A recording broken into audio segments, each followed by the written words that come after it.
पुरानी दिल्ली में मस्जिद के पास बुलडोजर एक्शन पर यह बड़ी खबर आपको बता रहे हैं। 36,000 स्क्वायर फीट से ज्यादा जमीन को कब्जा मुक्त कराया गया है।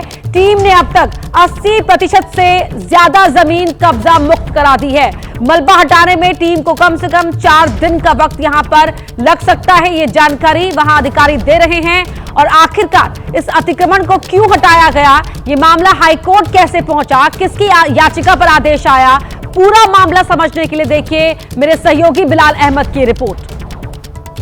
दिल्ली के रामलीला मैदान के पास स्थित फैज़ इलाही दरगाह में हुए अवैध अतिक्रमण के पीछे की कहानी जो है वो एबीपी न्यूज़ आपको बताने जा रहा है। सबसे पहले हम आपको तस्वीरें दिखा दें कि देखिए ये वही जो दरगाह है, दरगाह के बाहर का जो हिस्सा है जहां पर एमसीडी ने कहा कि ये अवैध अतिक्रमण है और उसमें रात भर यहां पर डिमोलिशन की जो कार्रवाई है वो चली है। लेकिन इस कार्रवाई से पहले बीते कुछ महीनों में क्या कुछ हुआ जिसकी नौबत यहाँ तक आ गई कि ये डिमोलिशन ड्राइव करनी पड़ी, तो आपको बता दें कि इस कहानी की शुरुआत होती है कि जब सेव इंडिया फाउंडेशन नाम के एनजीओ की ओर से एमसीडी को एक शिकायत दी जाती है जिसमें रामलीला मैदान की जमीन पर अतिक्रमण की बात कही जाती है और इसे तुरंत हटाने की मांग की जाती है। एमसीडी ने इस शिकायत पर संज्ञान लिया और फिर बीते 16 अक्टूबर 2025 को एलएनडीओ, डीडीए और एमसीडी ने एक ज्वाइंट सर्वे किया और इस ज्वाइंट सर्वे में यह पाया गया कि तकरीबन 2512 स्क्वायर फीट की पीडब्ल्यूडी जमीन पर और फुटपाथ पर जो है वो अवैध अतिक्रमण किया गया था और इसके अलावा तकरीबन 36,428 स्क्वायर फीट जो कि रामलीला मैदान की जमीन थी, जो कि एलएनडीओ की ने एमसीडी को दी थी, उस पर अतिक्रमण करके अवैध तरीके से बारात घर, गाड़ियों की पार्किंग और डायग्नोस्टिक सेंटर जो है वो चलाया जा रहा है। अब इसके बाद सेव इंडिया फाउंडेशन नाम के एनजीओ ने दिल्ली हाईकोर्ट का रुख किया और वहां पर इस अतिक्रमण के खिलाफ याचिका दायर की। तो इस मामले में सिर्फ एक ही कागज की पुष्टि हो पाई साल 1940 की, जिसमें 952 स्क्वायर गज की जो जमीन की लीज डीड है वो एलएनडीओ से जो है जामा मस्जिद की मैनेजमेंट कमेटी जो कि दिल्ली वक्फ बोर्ड से पहले अस्तित्व में थी उसको दी गई थी।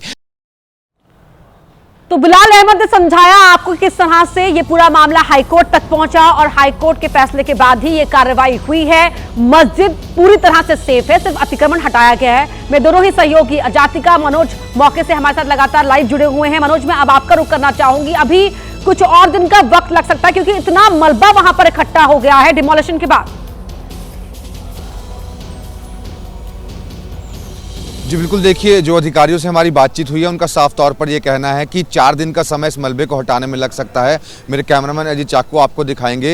ये जो स्ट्रक्चर था आपको यहाँ पर दिखाना चाहूँगा। यहाँ पर क्लिनिक बना हुआ था जहाँ से अभी मलबा हटाने का काम चल रहा है, यहाँ पर क्लिनिक बना हुआ था। उसके अलावा अगर हम इधर की बात करें तो आपको एक लिफ्ट यहाँ पर नजर आएगी। ये देखिए कैमरामैन अजीत चाकू आपको दिखाएंगे। यहाँ पर एक लिफ्ट लगी हुई थी और इसी के जस्ट बगल में बारात घर था। जो एक स्ट्रक्चर आपको ये गिरा हुआ नजर आ रहा है बड़ा वाला, ये स्ट्रक्चर जो था वो बारात घर का था। इसके अलावा और पीछे की तरफ अगर जाएंगे जहां पर इस वक्त हमारी सहयोगी अजातिका मौजूद है, वहां पर भी इलीगल कंस्ट्रक्शन थी। तो पूरे की पूरी कंस्ट्रक्शन को जो इलीगल तरीके से बनाया गया था उसको रात को ढा दिया गया है यहाँ पर। हालांकि कुछ उपद्रवी यहाँ पर जरूर इकट्ठा हुए थे, उन्होंने पुलिस के ऊपर पत्थरबाजी जरूर शुरू की थी, लेकिन 17 बुलडोजर थे। इसके अलावा पूरी फोर्स यहाँ पर तैनात थी क्योंकि एमसीडी ने पहले ही दिल्ली पुलिस से फोर्स की मांग की थी कि उनको ये अवैध अतिक्रमण को हटाना है। उसके बाद रात को ही एक्शन लिया गया और उस एक्शन के बाद आप देख सकते हैं कि जो एक बड़ा स्ट्रक्चर था, ये पीछे जो मेरे पीछे आप बारात घर देख रहे हैं, इस पूरे बारात घर को अब गिरा दिया गया है। जो अधिकारियों से बातचीत हुई है उनका साफ तौर पर यह कहना है कि 4 दिन का वक्त इस मलबे को हटाने में लग सकता है क्योंकि बहुत ज्यादा मलबा है और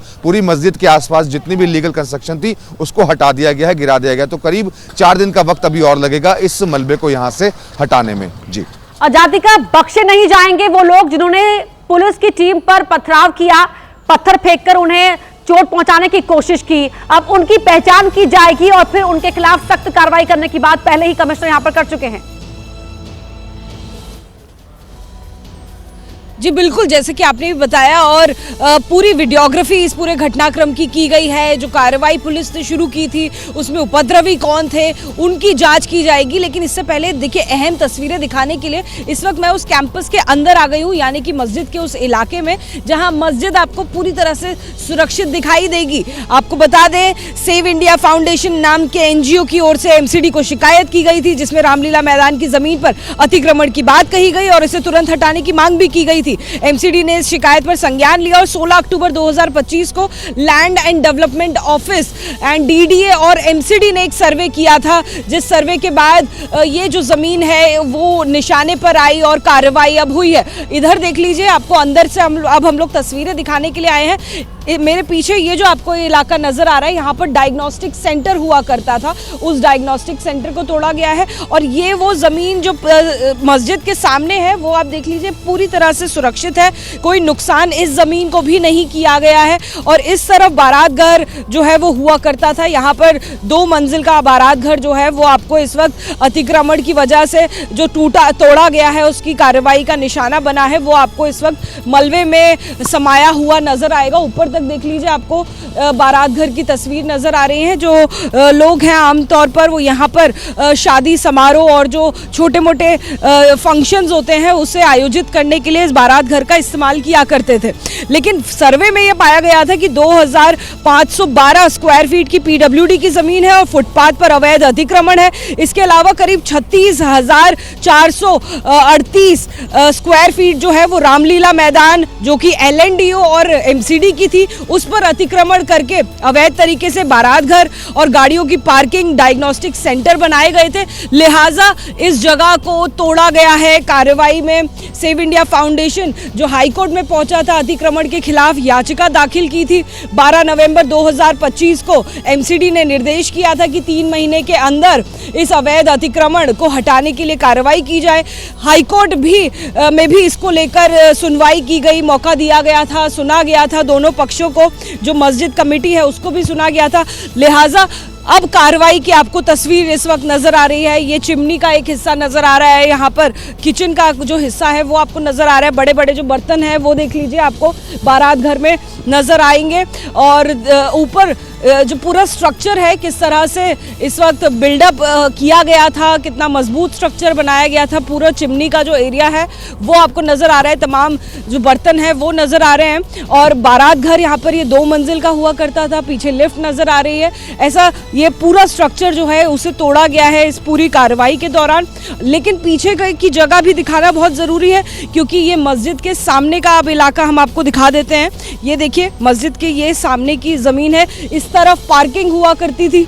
जो पार्किंग स्पेस है उसकी वजह से भी जो अतिक्रमण है वो बाहर तक भर गया था और जो पीछे चलने वाली जो सड़क है वो बेहद संकीर्ण हो गई थी, बहुत पतली सड़क हो गई थी जहाँ से गाड़ियाँ निकलना मुश्किल, पैदल लोगों का निकलना मुश्किल हो गया था।